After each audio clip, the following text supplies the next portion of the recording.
ay ito po, Omar Duterte. Kilala nyo naman si Omar Duterte, mga kababayan.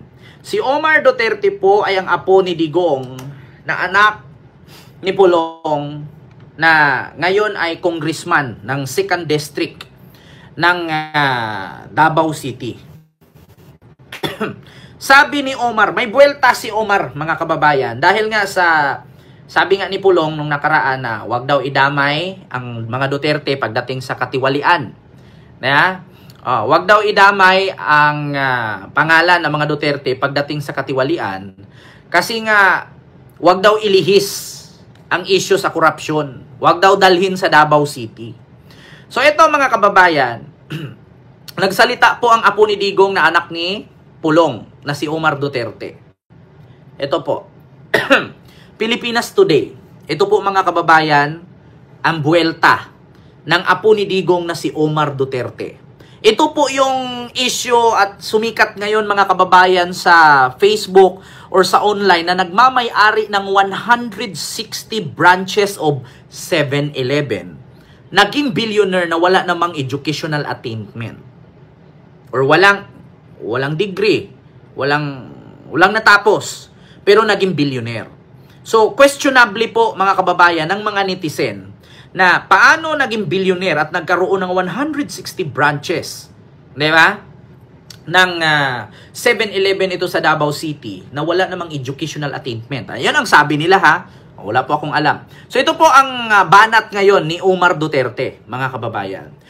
Mariing itinanggi ni Davao City 2nd District Representative Omar Duterte na may ghost project sa kanilang lungsod sa gitna ng kabi-kabilang investigasyon sa maanumalyang flood control project sa bansa. Lahat, sabi ni Omar, lahat ng project, wala naman kaming ghost project. Hindi sikat ang multo sa amin. Walang ghost project sa amin, sabi ni Omar Duterte. Pero merong ghost employee. Pero merong ghost beneficiary. Merong ghost student at merong ghost beneficiary sa confidential fund. Correct me if I'm wrong mga kababayan, di ba meron? Wala daw ghost project sa kanila. Pero kay Sara may ghost student, may ghost employee, may ghost beneficiary.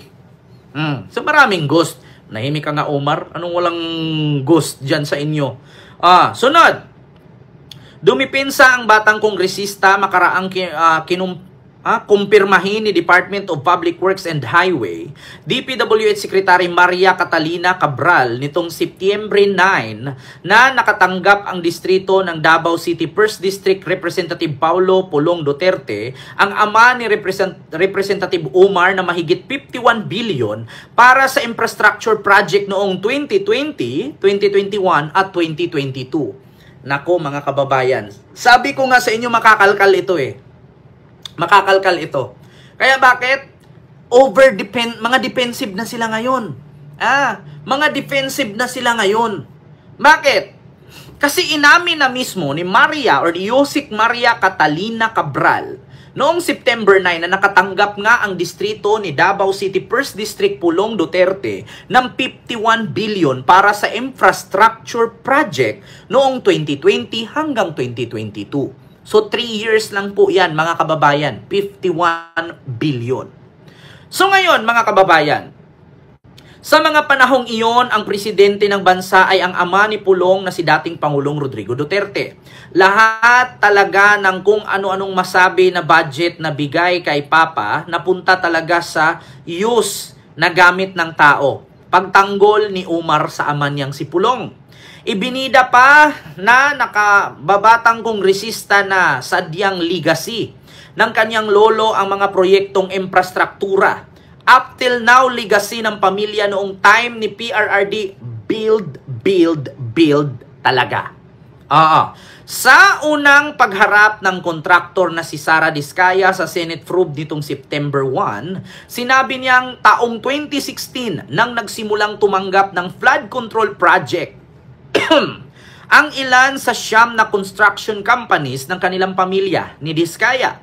Si Duterte ay nagsilbing Pangulo ng Bansa mula 2016 hanggang 2022. Tumanggap ang pamilyang Diskaya ng proyekto at inamin niya nung in-interview at kwestiyon ni Senator Bato de la Rosa na siya ay nag-umpisang tumanggap ng proyekto 2016 onward, kung saan naging aktibo ang Build, Build, Build program ng kanyang ama, ang kanyang lolo sa administrasyon na iyon. So ngayon mga kababayan, kung walang ghost project sa Davao City, so anong matatawag mo sa project ni Diskaya? Kasi sinabi niya dito, legacy ng lolo niyang si Duterte ang Build, Build, Build. Kaya nga mga kababayan, tinatanong ko noon pa man, hindi pa naumpisahan itong DPWH issue. Hindi pa naumpisahan itong pag-iimbestiga ni PBBM sa DPWH at sa mga proyekto sa gobyerno. Matagal ko na pong hinanap sa inyo, January pa lang, 2024. Actually mga kababayan, nag-umpisa po akong mag-content sa politics ay November 2024. 2019, nag-politics na ako. Tumigil ako, bumalik ako, 2024 November. Nag-start po ako, nag-vlog at nag-live patungkol dyan sa Build, Build, Build project ni Digong. So ngayon mga kababayan, I'm sure na doon nyo po ako napapanood sa TikTok, sa Facebook, na ang sabi ko, saan makita ang Build, Build, Build ni Digong? Matagal ko na pong tinanong yan, mga kababayan. Saan po natin makita ang Build, Build, Build? Kaya nga po yung mga DDS ay inanyayahan ko na kayo man ay nanood ngayon sa aking live. Paki-share po ng link at para mahanap po natin kung saan po natin matatagpuan ang sinasabi ninyong golden era of infrastructure ni dating President Rodrigo Roa Duterte na sinasabi ng kanyang apo na si Omar na legacy ang Build, Build, Build. Saan po natin yan makita? Saan po natin makita ang Build, Build, Build?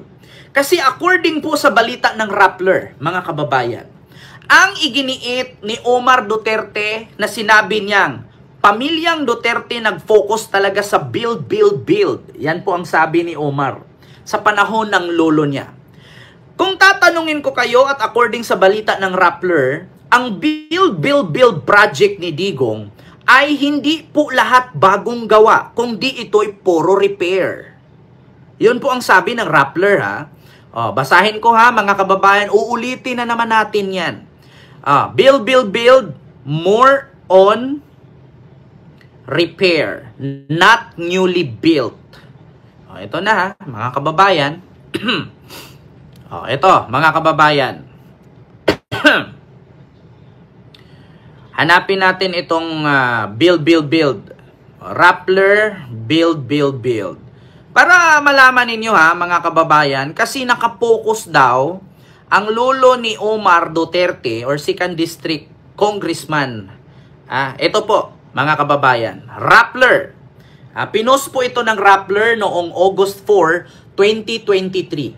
Marcos wants 1.4 trillion for Build Better More Infrastructure campaign. So, si Marcos. Dito tayo kay Digong. Analysis. Build, build, build. Ito na. Sa Wikipedia tayo, mga kababayan. Ayon sa Wikipedia, Build, Build, Build Infrastructure Program or BBB was infrastructure program of the administration of Rodrigo Duterte, the 16th President of the Philippines. A key component of his socio-economic policy, the program aimed to reduce poverty, encourage economic growth, and reduce congestion in Metro Manila and address the country's infrastructure gap. Launched at April 18, 2017 and mainly implemented by the Department of Public Works and Highway or DPWH Undersecretary Mark Villar. The program also included the continuation of 44 infrastructure project under the previous administration by the November 2021 or DPWH Undersecretary Emil Sadain was appointed by Duterte as a program chief implementer after Villar's resignation for the agency. The Build program was superseded by the Build Better More BBM infrastructure program of the administration of Duterte's successor, Bongbong Marcos. Government official have described the new program as an expansion of Build. So ngayon mga kababayan, bakit hindi po nakalagay dito kung natapos na ang Build? Tignan ninyo, dito pa lang sa Wikipedia, sinalo ni PBBM. Bakit? Kasi hindi tapos. Bakit ipagkalandakan ngayon ng mga DDS na build daw ang legacy ni Digong? Bakit dito sa Wikipedia walang sinabi na ang build ni Digong ay tapos? Bakit sinalo ni PBBM at tinawag itong Build Better More? Yeah? Or Build Better More BBM Infrastructure Program. So dapat nilagay dito sa Wikipedia na tapos ito. Ito na.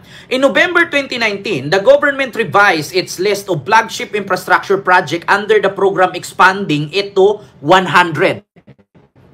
It was revised against August 2020, bringing the total number of projects to 104, expanding its scope included health, information, and communication technology, as well as water infrastructure project to support the country's economic growth and recovery from the effects of COVID-19 pandemic. As of September 11, 2020, 24 projects were still in approval and planning stage, while 80 were under implementation. So, ibig sabihin mga kababayan, under the approval pa lang ang 24 project ni Duterte. So, yung 80, under the implementation. Project will still approval for 24. So, yung 80 is under implementation. So, ibig sabihin, wala pong nagawa. Kung meron man, repair lang. Hindi po siya newly built. Ito mga kababayan, basahin natin ha. Ito po lahat ang project ni Digong. Project Cebu-Monreal System, propose. Ayan, pag kulay dilaw, propose pa lang. Ngayon, tanungin ko kayo mga DDS. Wikipedia po ito. Tanungin ko kayo ngayon, ang sabi ninyo magaling si Digong at sinabi nga ng apo niya ngayon, legacy ng lolo niya, walang ghost project. Walang ghost project. Pag sinabi nating build mga kababayan, may pondo ito. May pera na ditong nilabas, pinirmahan ito, so nirelease na ang pera dito. Pero basahin natin. Sa Cebu Monorail System, propose pa lang, hindi pa nagawa. LRT Line 1 South Extension, completed, tapos na. LRT 2 East Extension, completed, tapos na. LRT Line 2 West Extension, propose pa lang. LRT Line 6, propose pa lang. Metro Manila Subway, under construction. Mindanao Railways, Tagum, Davao, Digo segment, propose pa lang. MRT Line Rehabilitation, completed na. Line 3. MRT 4, Line 4, proposed. MRT Line 7, under construction. MRT Line 10, proposed pa lang. MRT Line 11, proposed. North Triangle Common Station, under construction. Panay Railway, proposed. PNR North and South Commuter Railways, under construction. PNR South Long Haul PNR Bicol, proposed. SkyTrain Port Bonifacio Makati SkyTrain, proposed. Subic Clark Railways, proposed. Cebu BRT System, under construction. Davao Public Transport Modernization Project, ongoing. EDSA Bus Concourse Project, under construction. Metro Manila BRT Line Quezon Avenue, proposed. Paranaque Integrated Terminal, completed. Taguig Integrated Terminal, under construction. Ito pa. Bacolod. Ito sa Luzon pa lang ito, mga kababayan. Ang completed sa Luzon, mga kababayan, is 1, 2, 3, 4 lang. Sa entire Luzon na proyekto ni Digong, 4 pa lang ang complete. So dito tayo sa Visayas. Marami-raming kumpleto sa Visayas. Bacolod, Negros Occidental, Economic Highway under construction. Boracay Circumferential Road completed. Bagaban Santa Maria Bridge completed. Cagayan de Oro Coastal Road completed. Kamalig Bypass Road completed. Sa Visayas ito ha. Camarines Sur Highway Speed under construction. Davao City Bypass Road under construction. Sino ang kumuha ng project nito? Si Bongo. Davao City Coastal Road completed. EDSA Greenways proposed. Iconic Bridge Project Alcala Bridge under construction. Iconic Bridge Project Kalaminigan Bridge under construction. Pinakanuan Bridge 2 under construction. So, mahaba-haba po ito mga kababayan sa bandang Visayas po. 1, 2, 3, 4, 5, 6, 7, 8, 9, 10. 10. Kasali na dito ang bandang Cebu, Negros, Sorsogon, Ordanita, and actually hindi siya masasabing Visayas may halo. So, 10 kasi more on Visayas, Mindanao ito, 10. Tapos, 10, 11, 12, 13, 14, 15, 16, 17, 18, 19, 20, 21, 22, 23, 24, 25, 26, 27, 28, 29, 30, 31, 32, 33, 34, 35, 36, 37, 38, 39, 40, 41, 42, 43, 44, 45, 46, 47. 47 pa lang ang complete mga kababayan. Sa build project ni Digong. 47 pa lang ang complete. Sa loob po ng 104 project, 47 pa lang ang complete. So, paano nangyari? Kasali po. Hindi ko na binasa yung kasi sobrang dami. Pero sa lahat po ng build ni Digong, 47 pa lang ang completed. At take note mga kababayan, hindi porkit nilagay dyan ay completed. Meron ba talagang nakatayo? Kasi nangyari po yan sa flood control project nung pinuntahan ni PBBM sa Bulacan. Completed sa DPWH pero walang nakatayo. Completed daw. Di ko lang sure sa mga completed na nakalagay dyan kulay green ay totoong tinayo yan. Kasi mismo sa Bulacan, sa flood control, completed sa DPWH pero walang nakatayong building or maskin simento, maskin isang bakal na itinusok. Wala. Pwede pa nating puntahan actual yan. Kung meron mang, mag-inspection yan.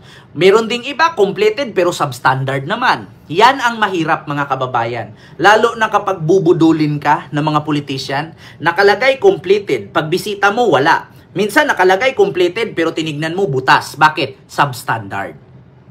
Kaya mga kababayan, ako nagsabi sa inyo, sa 100% project sa ating bansa, patungkol sa DPWH, mga kababayan, sa 100% project, 50% dyan, substandard. Mark my word. Sa 100% project ng DPWH, 50% dyan, substandard. Totoo yan. Anong masasabi ng DPWH? Sa 100% project ng DPWH, simula nung panahon ni Digong, 50% dyan substandard. Yun ang totoo. Bakit? Maranasan ba ng Isabelang bumagsak ang tulay nila kung hindi substandard yun? Ginastusan ng mahal? Di ba? Ginastusan ng mahal. Di ba? Ginastusan ng mahal. Pero bumibigay. So means, may nakatayo, pero nabibiyak. Ibig sabihin, substandard ang gamit. Biruin mo, wala pang 10 taon, nabiyak na. Ang paniniwala ko na hindi substandard na project, ay yung project ni Marcos Sr. Bakit? Hanggang ngayon, gamit na gamit natin. Ilang taon na yung proyekto ni Marcos Sr. na dinadaanan ng tren. LRT 1, LRT 2, at MRT. Lahat yan, gamit pa rin. Universities, hospitals, ilang taon na nakalipas. Yun ang hindi substandard. Bakit? Napapakinabangan. Pero sa panahon ni Digong, putang ina, kakabukas lang, after 3 months, bumagsak ang tulay. sa Isabela. Di ba? So yun ang katotohanan, mga kababayan. Kaya ngayon sabi ng apo ni Digong na si Omar, no, Duterte na anak ni Pulong, legacy na daw talaga ng lolo niya at wala daw build ghost project sa Davao. Malay natin, walang ghost project pero meron namang substandard. Magkaiba kasi yung completed pero substandard. Magkaiba din yung walang ghost project, malay natin, wala ding tinayo. Kaya walang ghost project. Di ba? Malalaman naman natin yan pag iniimbestigahan kung saan napunta ang 51 billion ni Pulong. Malalaman natin yan. Sa ngayon kasi, hindi pa natin alam kasi hindi pa yan naimbestigahan, hindi pa yan naipasok Di ba? Pero pag naipasok na yan, naimbestigahan na yan, doon natin makikita. Nung nakaraan nga, anong flood control project yon na pinapanood ko sa inyo? Bumulwak, nawasak. Ang ibabaw lang may simento, pero yung ilalim, ang lalaki ng bato. Di ba? Nako, malay natin, wala nang ghost, pero substandard naman. Antayin na lang natin. Di ba? Antayin na lang po natin, mga kababayan, yung investigasyon dyan sa 51 billion flood control project ni Pulong kung saan napunta. Kaya nga, bumuelta, no, at pinagtanggol ng anak niya na si Omar Duterte, ang kanyang ama. Wala daw ghost project sa Davao at legacy daw talaga ng lolo niyang si Digong, ang build. So yun lang, mga kababayan. Ito yung sunod.